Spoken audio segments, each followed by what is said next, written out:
For over a month, the Gaza Strip has been under fire from the Israeli army.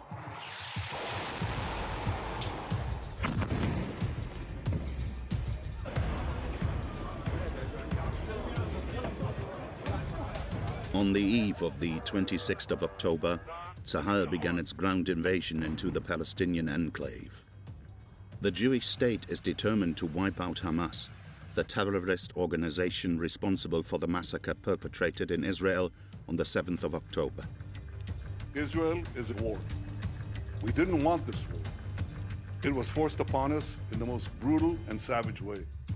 But though Israel didn't start this war, Israel will finish it.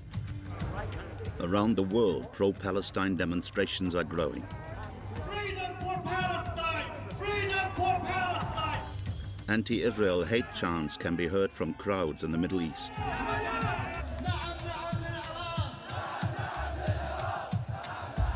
Historic enemies of the Jewish state are threatening to join the conflict. The possibility of us setting up a front in Lebanon is very much conceivable. The United Nations is calling for a ceasefire. I made two urgent humanitarian appeals to Hamas for the immediate and unconditional release of the hostages, to Israel to immediately allow unrestricted access of humanitarian aid to respond to the most basic needs of the people of Gaza. But before it will reach any sort of humanitarian truce, Israel demands the release of the 240 hostages held by Hamas.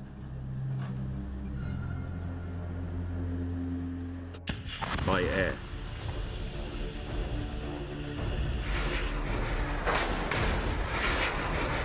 By sea. Or by land. The attack on the 7th of October 2023 claimed 1,400 victims. Israel was left in shock. Israelis were massacred in their homes, kitchens, dining rooms, bedrooms. The terrorist organization behind this deadly assault? Hamas. An ultra-violent Islamist movement that came to power in Gaza in 2006. This small piece of land, covering just 360 square kilometers, is mainly populated by Palestinian refugees, driven from their land by Israel in 1948 during the war. Since taking control of Gaza, Hamas has advocated for the destruction of Israel. In response, the Jewish state placed the Palestinian enclave under a land and sea blockade. Before the 7th of October, clashes between Gazans and Israeli soldiers guarding the border wall were a daily occurrence. So how did this attack, which had most likely been planned for months, escape the notice of the Israeli secret services? If we had agents, then we'd have known about this war in advance. We will see how Hamas has developed strategies to deceive the Israeli defense forces. Today there is almost a parallel town under Gaza. Over the years, Hamas has managed to strengthen itself thanks to financial support from abroad. Countries such as Qatar. This is one of the richest Islamist terrorist movements in the world. Surprisingly, Qatar's support for Hamas was endorsed by Benjamin Netanyahu's government. It is in the interest of Israel, of Mr. Netanyahu's Israeli right wing, that Hamas should be able to control and manage Gaza. Who are the real Islamists of Hamas? Has Israel underestimated their capabilities? We investigate the terrorist organization that has plunged the Jewish state into terror. In the early hours of the 7th of October in the Gaza Strip, hundreds of Hamas fighters equip and arm themselves for the assault. They will film their entire operation.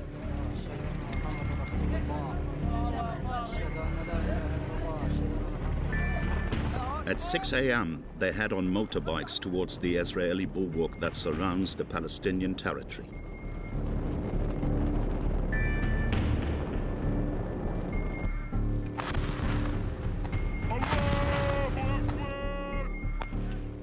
The wall is penetrated in several places, using explosives and bulldozers. At around 6:30 a.m., more than 1,000 terrorists enter Israeli territory.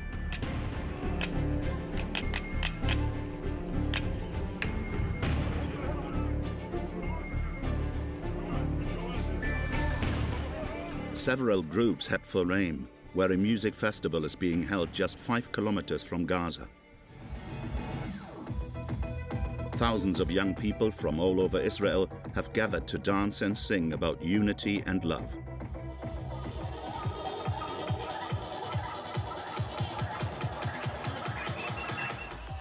Around 7 a.m., missiles appear in the sky. They are shot down by the Iron Dome, the Israeli defense system. The organizers ask festival goers to leave the site. Hamas fighters are on their way.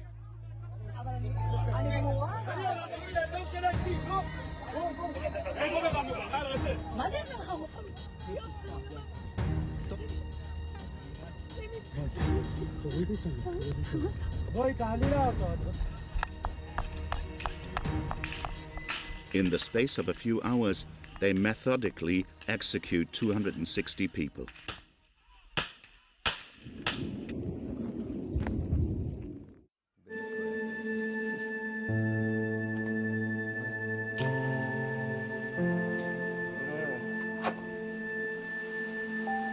Ido and his 6-month-old baby live in the southern suburbs of Tel Aviv.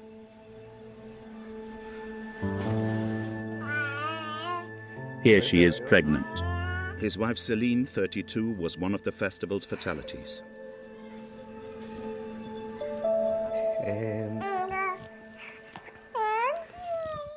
Mummy just wanted to dance.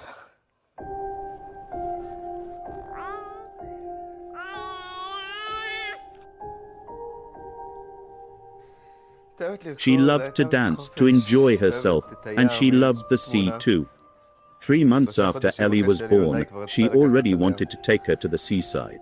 It's our 2-year wedding anniversary in a few days.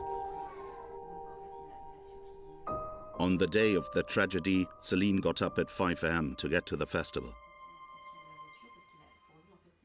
She breastfed Ellie before getting ready to go out and party. A friend and her husband came to pick her up at 5:40 a.m. and she texted Celine, "Come down, we're here."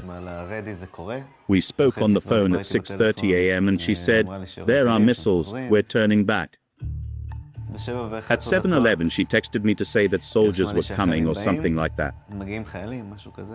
And that was it, we got cut off. With no news, Ido went in search of his wife. I arrived at the last place where Celine was supposed to have been, but she wasn't there. I took a photo of her vehicle and the surrounding area. The vehicle was riddled with bullets, but there was no trace of the body. Celine was found a few days later.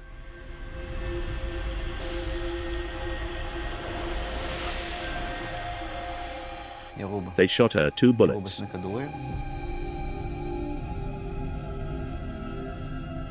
On this morning, 7th of October 2023, Be careful, there are young people over there.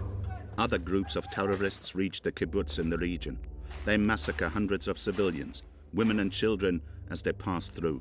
Some are executed at point-blank range.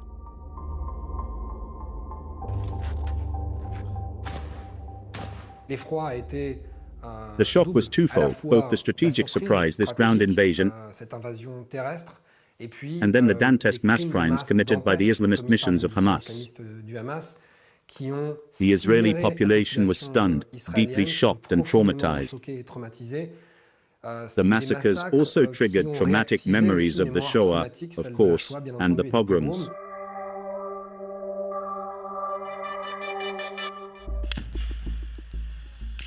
In addition to the kibbutz, the terrorists carry out surprise attacks on 6 Israeli military bases, killing more than 300 soldiers. Several dozen are taken prisoner.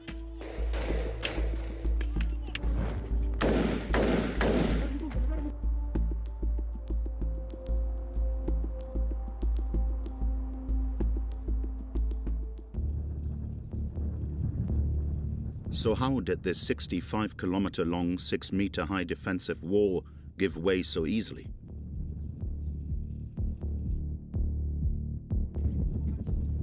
Supposedly impassable, it cost over $1 billion to build. It is fitted with cameras and radar technology and was inaugurated with great fanfare by the Israeli defense minister in 2021. Today, with the completion of this project, we are going to stop Hamas's attempts to invade Israel. Anyone approaching the fence should have been spotted immediately.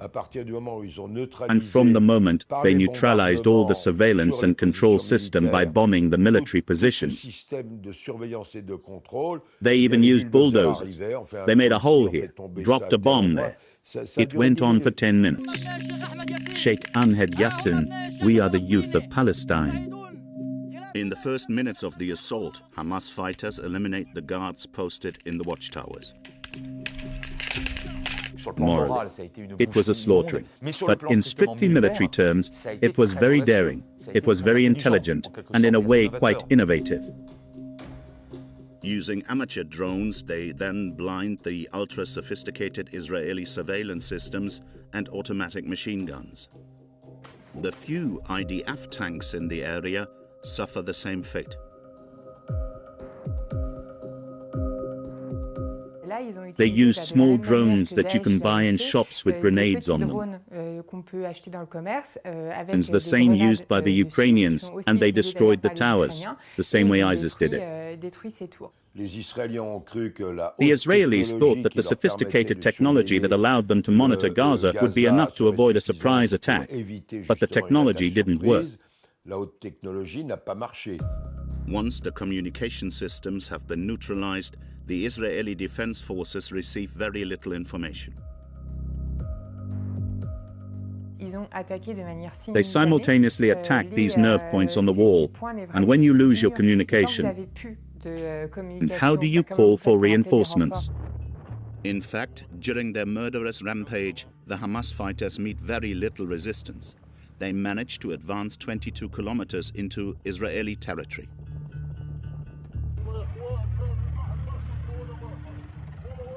L'armée a mis plusieurs heures à répondre à ces massacres. Donc il y a eu un sentiment d'abandon de l'État, d'une faillite collective des renseignements, de l'échelon militaire, de l'échelon aussi politique. Why did the Israeli army not intervene earlier? Why did it fail to stop the terrorist attack? It transpires that several thousand soldiers, usually stationed around Gaza, had been sent to the West Bank, a Palestinian territory where 475,000 Jewish migrants have settled, in 145 colonies deemed illegal under international law. The Israeli soldiers were responsible for protecting the settlers and containing the anger of the Palestinians.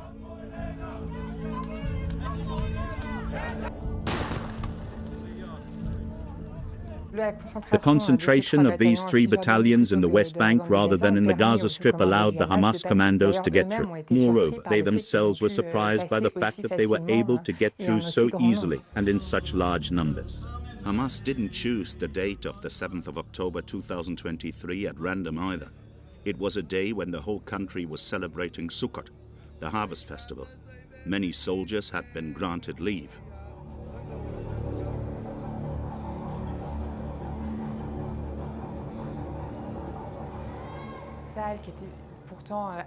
The IDF, which used to be a secular stronghold, is making more and more arrangements or showing more and more flexibility towards its soldiers to allow them to follow religious prescriptions at the same time as carrying out their service, which has also weakened the IDF's potential to fight back. It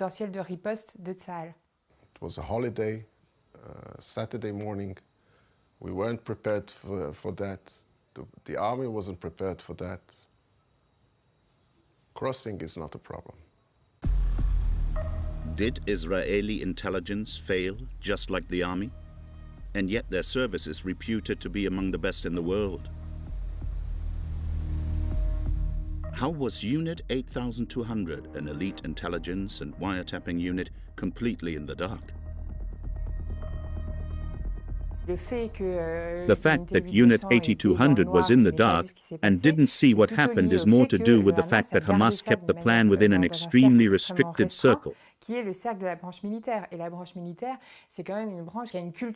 and the military branch has a very strong culture of secrecy and clandestinity. In fact, they don't even use electronic means of communication in the same way that Al-Qaeda completely stopped using mobile phones for its communications. Everything is done with little pieces of paper that you tear up afterwards. That's how it is. In addition to electronic intelligence, the Israeli secret services also failed in terms of human intelligence. If we had agents, then we'd have known about this war in advance. It gives you kind of a question. Today, the Israelis in Gaza have less and less capacity for intelligence passed from person to person. Any Gazan who can provide information to Israel is generally targeted by Hamas. And the way Hamas treats its spies is so abominable that no one wants to get caught. Unlike Israel, Hamas had very precise information about the fighters' corpses. The Israeli rescue services found these documents which detail the preparations for the attack. They have since made them public.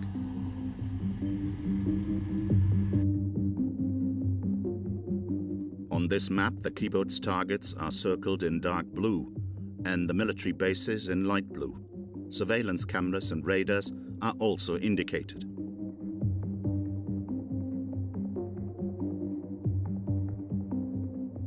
This information is said to have been obtained from the thousands of Palestinian workers from Gaza who cross the wall every day to go to work in Israel. Among these Palestinian workers, you had Hamas agents who spotted everything, spotted where such and such a house was, where everything was. Yes, that is part of the strategy and tactics of Hamas. We had 20,000 employees from Gaza every day in Israel. So getting this information was so easy. Again, unfortunately, we were so naive. It's incredible. In this manual found on one of the terrorists entitled Mission Order, there is, for example, a list of potential Israeli reinforcements, their equipment and the time it will take them to arrive once the attack has begun.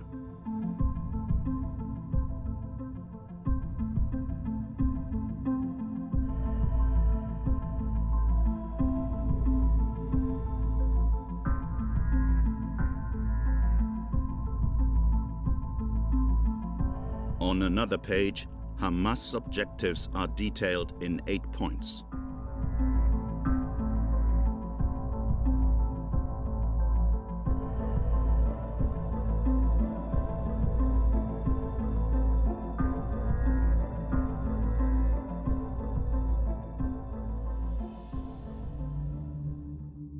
The Hamas men were extremely well informed and prepared, but several signs should have alerted the Israeli authorities. Terrorists regularly posted videos on the internet in which they rehearsed attacks on reconstituted military camps and kibbutzim. They even simulated hostage-taking.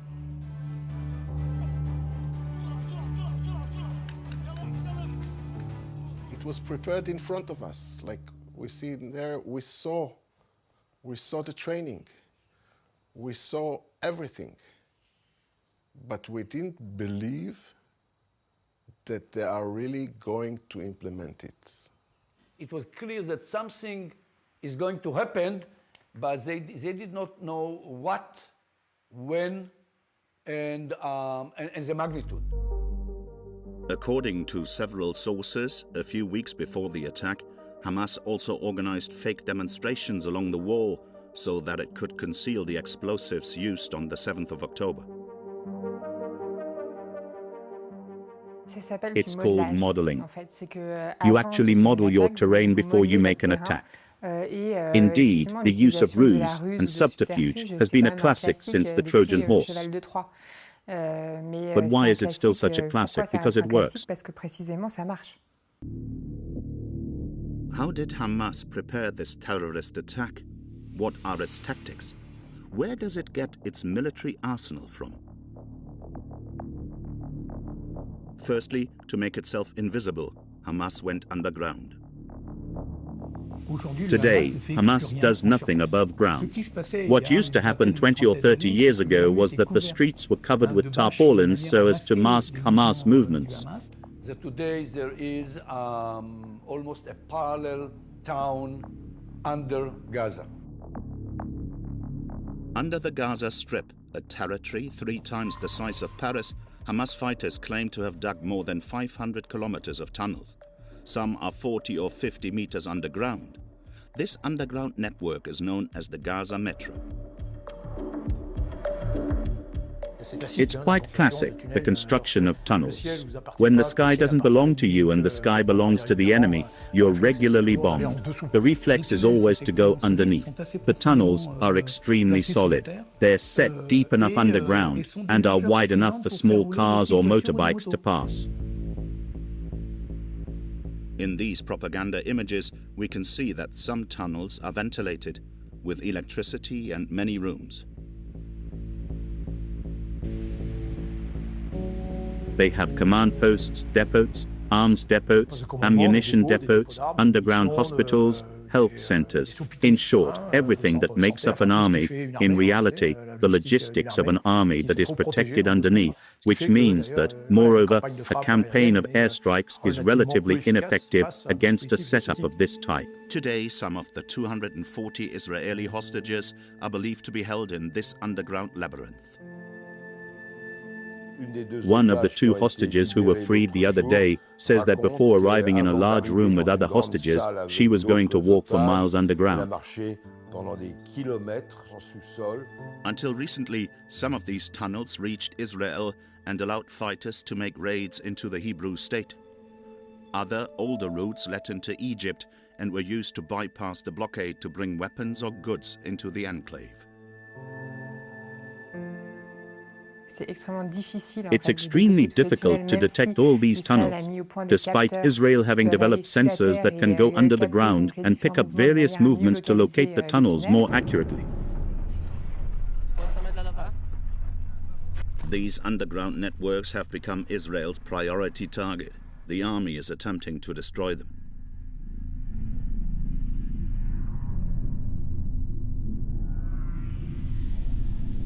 To dislodge the entrenched fighters, the Israeli Defense Force is also relying on a specialist unit, the Yahalom Battalion. The Gaza Metro is also home to arms factories. These propaganda videos show men churning out missiles.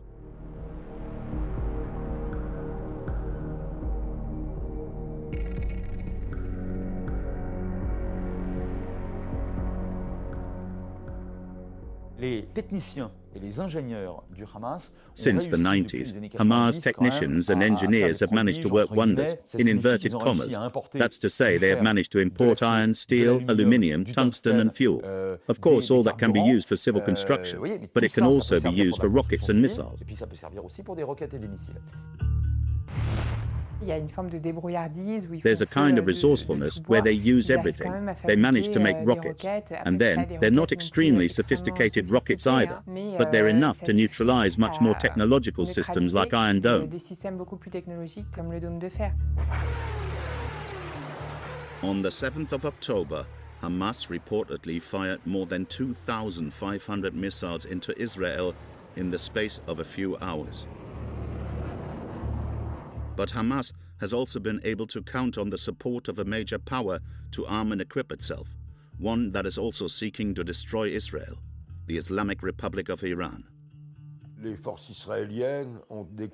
Israeli forces found a lot of unfamiliar equipment in vans belonging to Hamas terrorists and fighters, some of which had obviously come from Iran. The most obvious example is missiles. The missile arsenal of Hamas and Islamic Jihad comes largely from Iran. In this report, shot in 2020 by the Qatari channel Al Jazeera, Hamas fighters can be seen assembling Fajr 5 missiles. weapons made in Iran. Each one weighs over a ton, is over 6 meters long and has a range of 75 kilometers. In its war against Israel, Hamas has developed its expertise quite considerably. In particular, it uses drones sold on the open market at $6,000 apiece. The fighters have equipped them with explosive charges. This is what they used to neutralize Israeli control towers and tanks on the 7th of October. In this propaganda video published a few days ago, a Hamas drone drops an explosive charge on Israeli soldiers in the north of the Gaza Strip.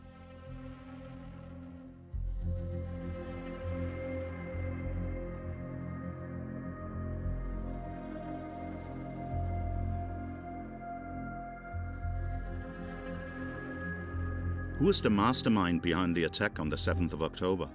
The man is shrouded in mystery and never shows his face.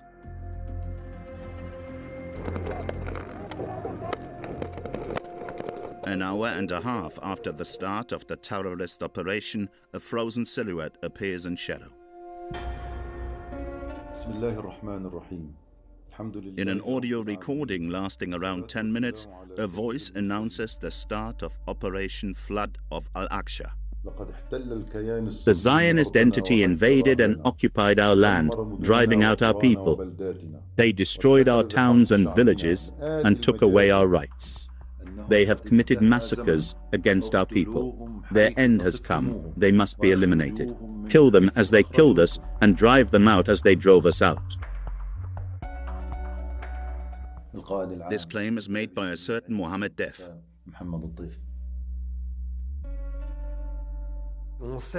We know that the orchestrator of this barbarity is Mohammed Def. The man is almost untraceable. There are very few photos of him. He is truly a mystery, a ghost. We even suspect he might be an invention. He uses multiple identities to evade surveillance. We don't even really know what he looks like. For 20 years he has led the armed wing of Hamas, the Ezzedine al-Qassam brigades. Under his command they have grown considerably stronger. He is the one behind the elite forces, which is the Nukhba force, meaning elite. They are multimodal commandos, and we saw what happened as a result, the attacks on land, air, sea, which surprised everyone. It's obvious that he's Israel's #1 enemy. Mohammed Def, Israel's nightmare, was born in Gaza in the mid-60s. He grew up in a poor family in a refugee camp. He joined the ranks of Hamas as soon as it was founded in the late 80s. He's said to be one of the brains behind the waves of attacks that hit Israel in the 1990s and 2000s.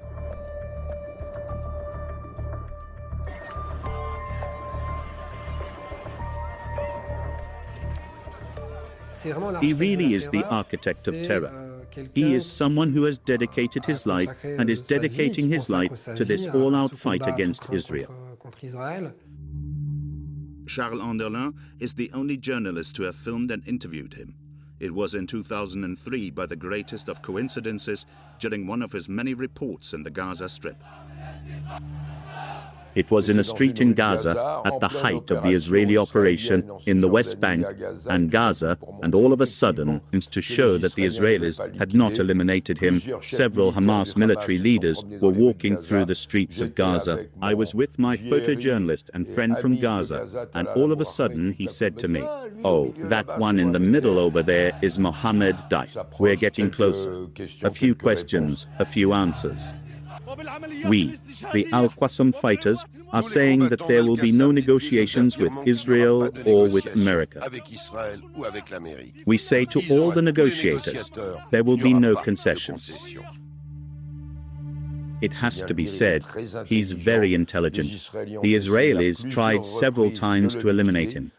He was seriously injured. I don't know his current condition. He's hiding in an underground bunker in Gaza. The terrorist is elusive. Def, his name of war means guest in Arabic. We call it the visitor because it's not always in the same place. And he's hiding somewhere in Gaza. but he is crippled. We tried to kill him several times, and he will pay the price one day. What does it mean? He will pay the price. I can't, you know. I think he knows that. In 2014, Israel thought it could finally eliminate its biggest public enemy. The secret services had located the hideout of the terrorist who had been hiding in the Gaza Strip for years. On the 19th of August 2014, the IDF Air Force dropped its bombs.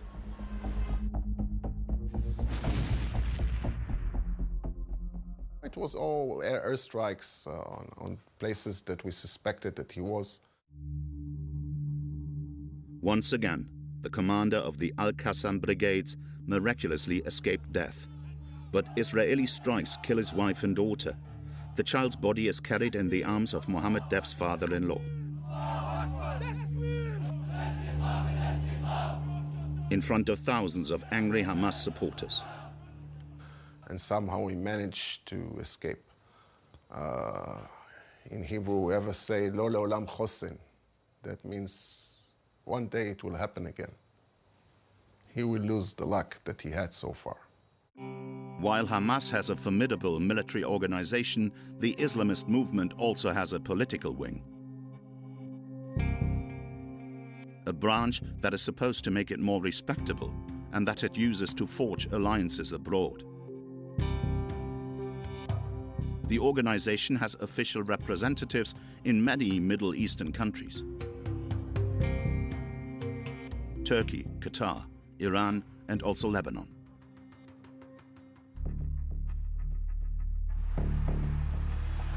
South of Beirut, in the Mar Elias refugee camp, the Hamas colors are plastered all over the walls.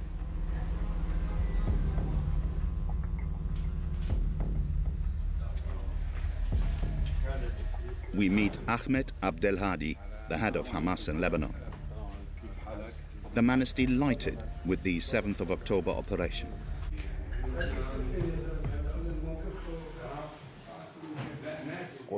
The Palestinian resistance, led by the Al-Qassam brigades, undertook this operation and succeeded in its objective from the very first seconds. They attacked the Zionist enemy and dealt it a major blow. Despite testimony and photographic evidence, he denies the massacres of civilians by Hamas and accuses the West of manipulation. At the beginning, they tried to demonize the Palestinian resistance and Hamas by accusing them of having committed massacres, killed children, and beheaded civilians. The West, led by the USA, France, and Great Britain, supported this false story. As with many extremist movements, you try to hide either the mistakes or the appalling excesses of the military branch when you are in the political branch. The problem is that the political wing must accept what the military wing does. So, in reality, you end up with a relatively monolithic bloc. The man at the head of this political branch, who also denies civilian deaths while rejoicing in the attacks, is Ismail Haniyeh. He became leader in 2017.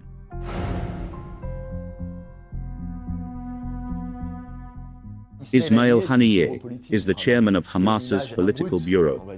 He has a less crude image, more political, smoother on the surface. But deep down, he's still a tough guy. He's a Gazan.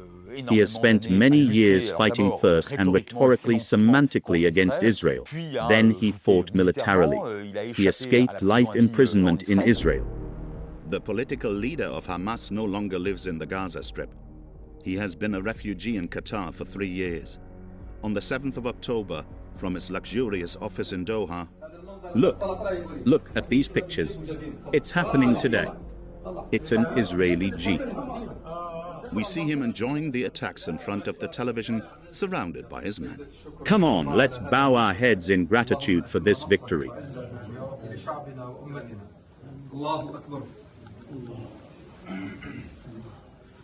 The political leader of Hamas has chosen the emirate as a refuge since the small Gulf country is the main political and financial supporter of the Islamist movement. Allahu Akbar. Alhamdulillah.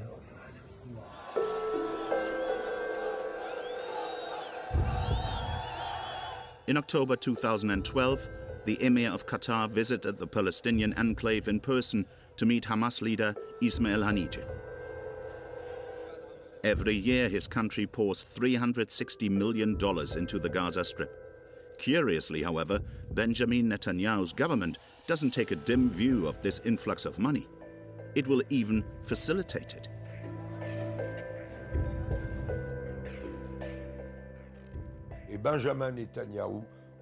And Benjamin Netanyahu authorizes the financing of Hamas by Qatar. Millions of dollars arrive every month at Ben Gurion Airport in Tel Aviv. An emissary arrives in a Qatari jet, gets off with suitcases full of dollars, takes them to Gaza escorted by the Israeli police and returns. I'm really very sorry to say that, but with the approval and sometimes through suitcases of the State of Israel. Officially, this money should only be used to pay civil servants and help thousands of families living in poverty.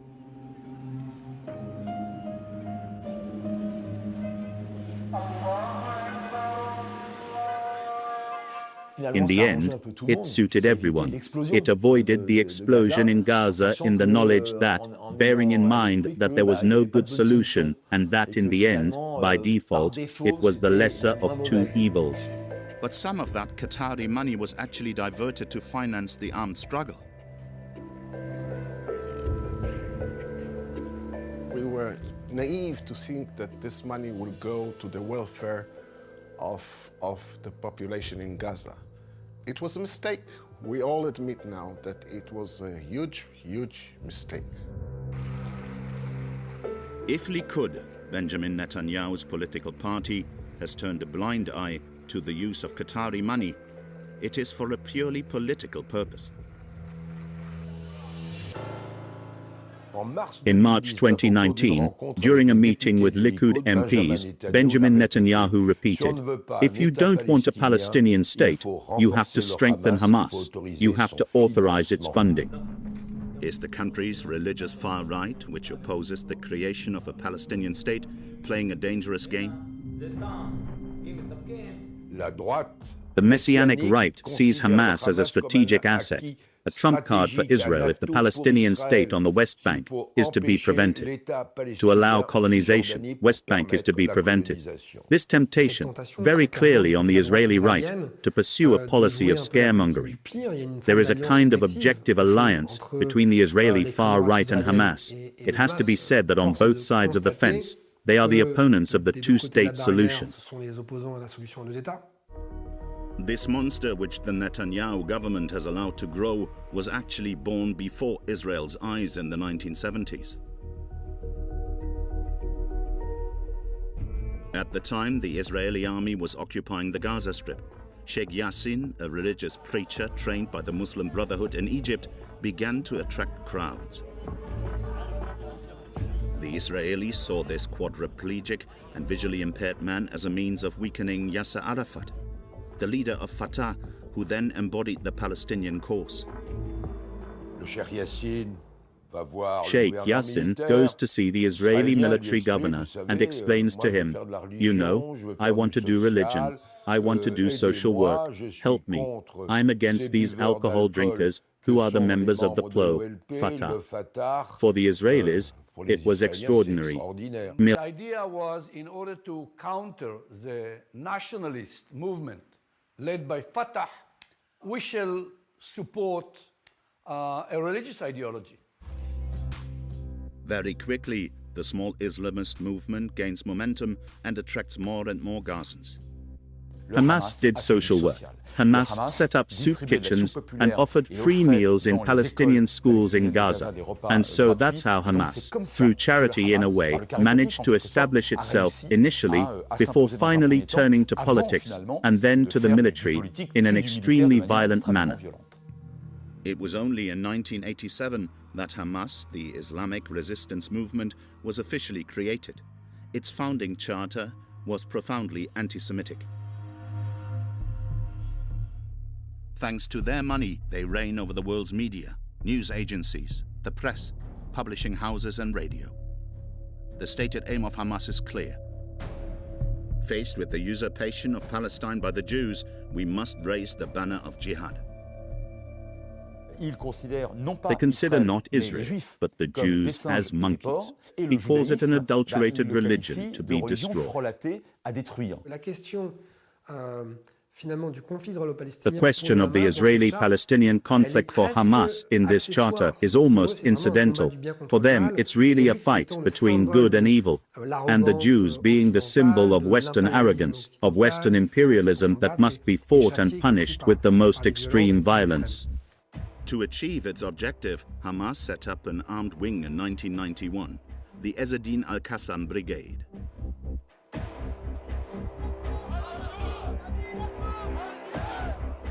In the 90s, they carried out an unprecedented wave of attacks in Israel's major cities. The Tel Aviv is in a state of shock. Terrorism has never struck here with such violence. By sowing terror, the organization is seeking to undercut the Oslo Accords, the historic peace agreement signed in 1993 between Israel and Hamas's rival Yasser Arafat. The Oslo Accords were a real catastrophe for Hamas. They signified the possibility that Israel would sooner or later accept the creation of a Palestinian state and therefore peace between Israel and Palestine.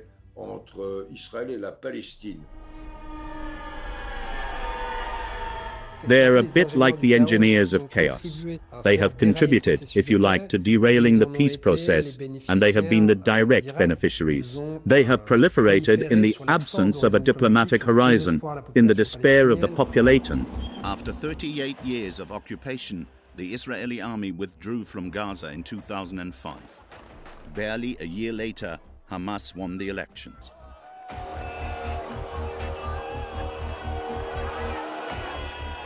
In 2006, elected not only because it had an anti-Israel genocidal agenda on the outside, but it was also because it presented itself as a movement which, unlike Fatah, was not corrupt and had as its sole objective the good of the civilian population and the fight face-to-face with Israel to create a Palestinian state. To gain a carte blanche, Hamas drives out its main rival Fatah in a fratricidal war that kills 150 people.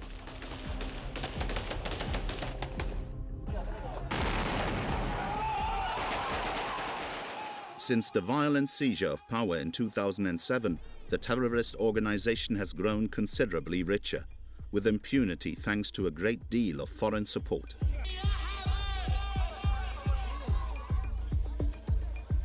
It is one of the most rich Islamic and terrorist movements in the world. The financial volume of Hamas today raises between $1 to $2 billion. And that's very unfortunate. Ismail Haniyeh, the political leader, takes on the role of fundraiser. He regularly travels to meet the head of Hezbollah in Lebanon, Turkish President Erdogan, and Ayatollah Khamenei, the Iranian Supreme Guide. In 2021, Ismail Haniyeh expressed his warm thanks to the Islamic Republic of Iran. I wouldn't want to forget to thank those who gave weapons and money.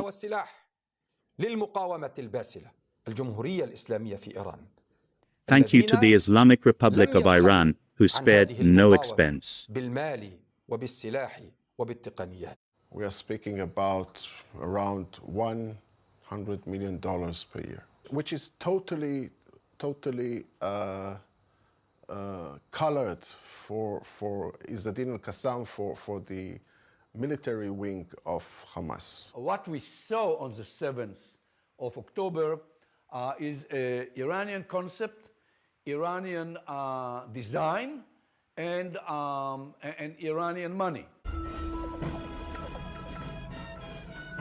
While it can count on the generosity of Israel's enemies, the terrorist organization has also invested in the legal economy. It owns dozens of companies based abroad. There is what we call their secret commercial portfolio in infrastructure, which combines around 30 commercial companies globe-wide which the volume of those companies is around $700 million. The US Treasury has imposed sanctions on dozens of businessmen linked to Hamas. They run and sit on the boards of companies based in Saudi Arabia, the United Arab Emirates, Algeria, Sudan, and Turkey.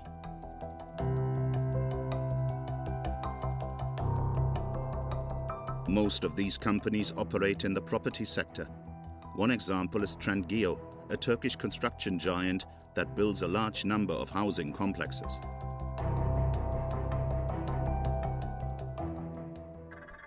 But the terrorist organization also knows how to use new technologies to enrich itself. On social networks, the movement issues appeals for donations in cryptocurrency. This tutorial is entitled How to Support the Palestinian Resistance Using Bitcoin. The Bitcoin is a digital currency that cannot be tracked. To ensure your privacy and make a secure donation, please follow these steps. According to the highest estimates, thanks to the details of cryptocurrency accounts published on the internet, Hamas is said to have collected up to $130 million.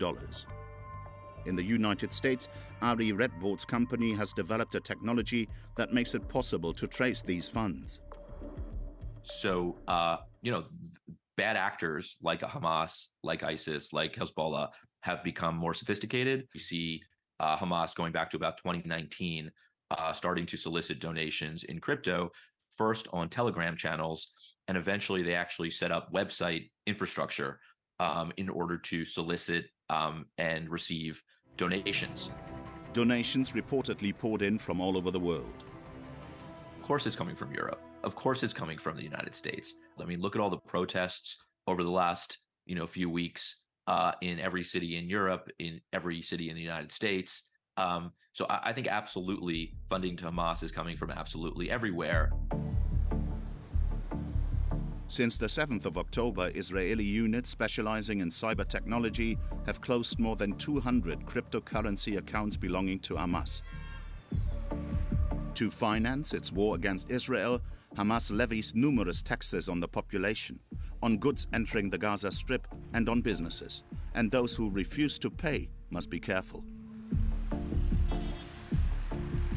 Every company that works in Gaza has to pay tax from Hamas to Hamas. So who doesn't go on the path that Hamas is showing them will find himself either in Hamas jail, if not killed or whatever. The income from these taxes represents a financial windfall of between $10 and $15 million each year. Since 2007, the people of Gaza have been living under the yoke of Hamas. The Islamist movement refuses to organize free elections, and those who oppose its rule are violently repressed. Hamas's governance in Gaza is extremely authoritarian. There is no freedom of expression. Journalists are hunted down and civil society is under a cloak. It is not in our interest to deny Hamas many things in Gaza. Otherwise, you have Hamas against you. We have seen scenes of people considered traitors or agents of Israel being exterminated. These are summary executions. Hamas police do not hesitate to execute people accused of being agents of Israel in the street. This man was a victim of Hamas terror. Rami Aman is a peace activist from Gaza. He has agreed to testify because he now lives in safety in Cairo, Egypt. In Gaza, it was very hard in my last years to stay because of the stresses from the securities. Here in Cairo, I'm near Gaza and I can just rebuild myself. Rami is extremely worried for his family back home. Since the attack on the 7th of October, the Israeli army's air raids on Gaza have already claimed thousands of civilian victims. It's just of the night. Imagine anyone living in this place.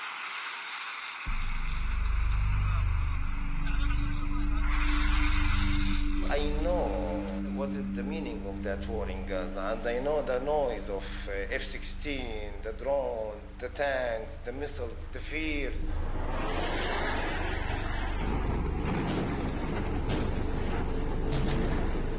The telephone network is regularly cut by the Israeli army.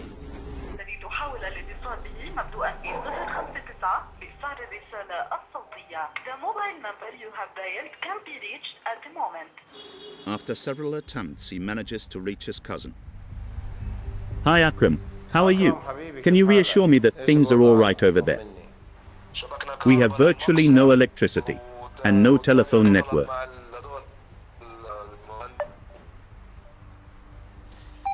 Hi Akram.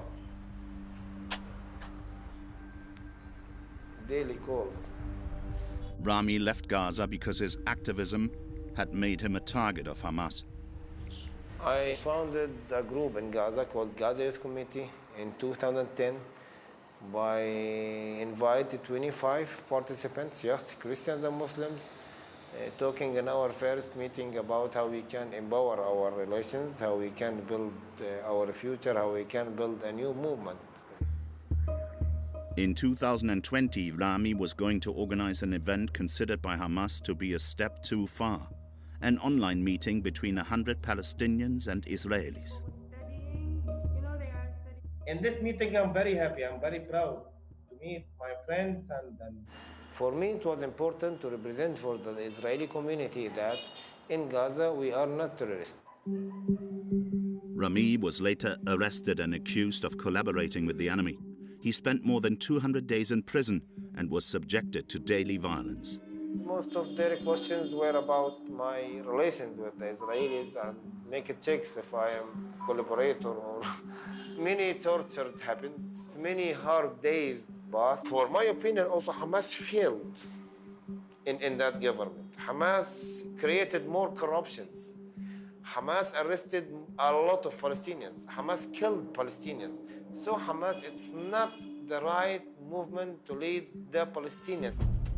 The Gazan population lives under the dictatorship of Hamas, as it constantly promotes its Islamist and warlike ideology. And to recruit new fighters, the group is taking advantage of the disastrous economic situation brought about by the Israeli-Egyptian blockade. 60% of the population live below the poverty line and need humanitarian aid on a daily basis. When you go to the Gaza Strip, to certain bakeries, if you don't have the means to buy bread and you ask to be given some anyway, it will be made clear. They will of course insist that it is thanks to Hamas that you will be able to feed your family and yourself and your children. The same goes for hospital treatment, where it is made clear to the Palestinian population that they are receiving treatment thanks to Hamas. But is Hamas truly popular in Gaza? According to a Washington Institute survey carried out before the 7th of October attack, more than 1 in 2 Gazans have a positive opinion of the Islamist movement.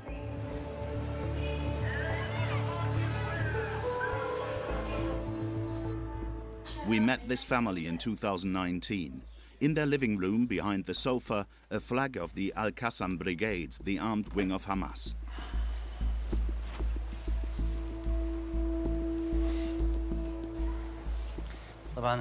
That's the slogan of the Al-Qassam group. It's jihad. If you don't kill them, God will kill them.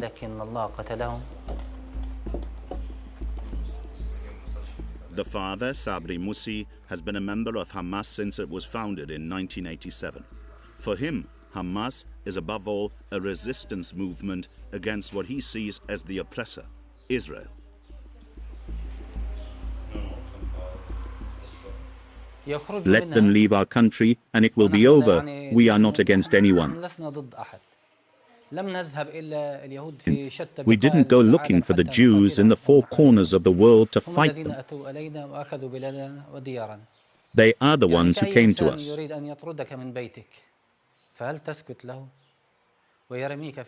If someone came to steal your house, throw you out on the street, kill and imprison your children, and take away your rights, would you just let them? And in this fight against the Jewish state, Sabri Moussi is prepared to put his life on the line. It's a very conceivable sacrifice. It's a religious duty, an Islamic duty, a patriotic duty to liberate this country from the occupying enemy. In order to recruit new members ready to sacrifice themselves in battle, Hamas is primarily targeting a vulnerable demographic, young people. In Gaza, 1 in 2 inhabitants is under 18. If you're 18 years old in Gaza, that's all you know. You've always lived under a blockade, regular Israeli attacks, bombs. Your horizons in life are quite limited, and they are limited by Israeli pressure. Hamas has no trouble recruiting from this young demographic. In this propaganda video broadcast on a Telegram channel of the Al-Qassam brigades, a group of teenagers are playing football in the street when they suddenly come face to face with militiamen. Within minutes, they decide to join their ranks.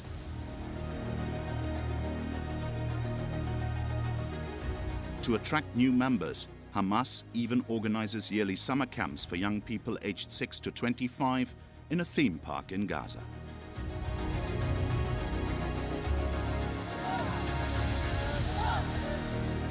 During these weekends called the Defenders of Jerusalem, after religious classes, the participants learn to handle weapons of war and even simulate attacks on Israel.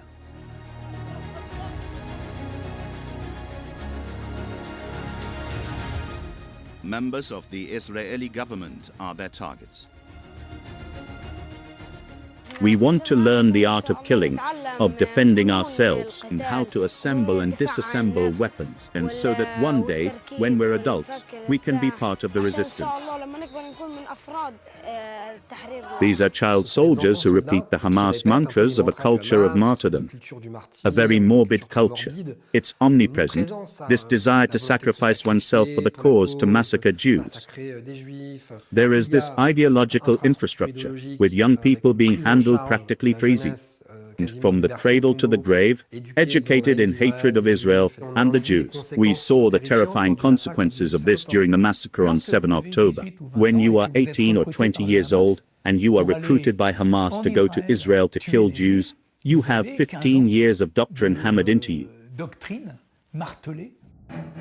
As well as recruiting its young people, Hamas doesn't hesitate to use civilians to protect itself from Israeli strikes.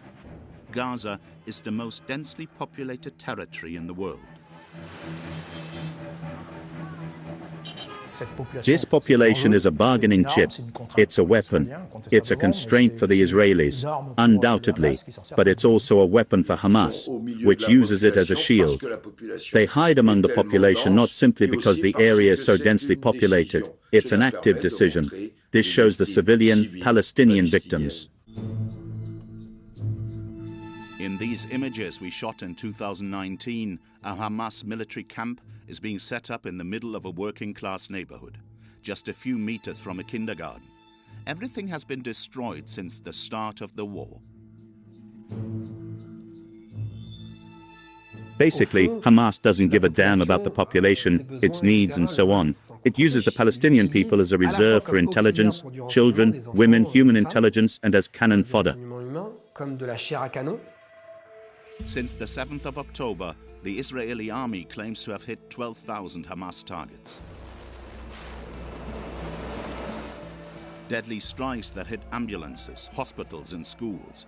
The former director of the Secret Services, who advocates a two-state solution, highly doubts this. We have the power to destroy the military wing. We have even the power to target and to hit the political leaders. But Hamas is an ideology. The only way to face and to destroy ideology is by present a political horizon. Unless we shall create hope for the Palestinians, we shall not have security. According to Hamas, more than 10,000 civilians have died in the bombings, a figure that's difficult to verify. 240 Israeli hostages are still being held by the terrorist organization.